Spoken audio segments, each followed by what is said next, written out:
The rest of this story, Tony.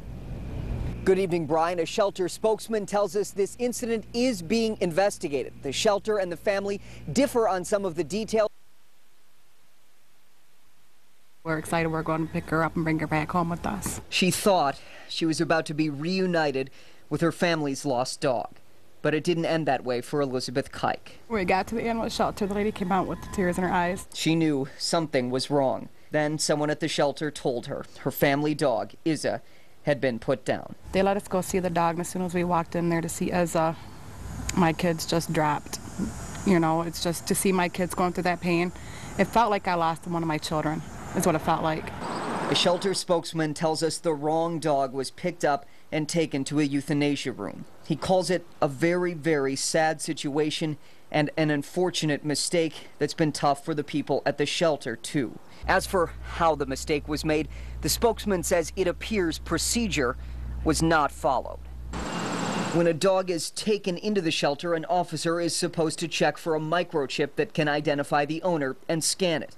The spokesman says that did happen, but he says while the officer was working to reach the family, someone else took the dog into the euthanasia room, thinking it was another dog due to be put down. The spokesman says the dogs were both pit bull type dogs, same color, and both had pink leashes. That worker was supposed to run another microchip scan as a last step safeguard. But the spokesman says that did not happen, and Izza was humanely put to sleep. I just don't understand it. Kuieck's fiance, Douglas Fosberg, says it's hard for him to believe the shelter's explanation. He says it was neighbors, not shelter staff, who told the family their dog was picked up by animal control. Fosberg says he and his fiance never got a call after the shelter says it did that first microchip scan. What, if anything, do you want to happen? Whoever initiated the shot, I want them to be terminated from their job.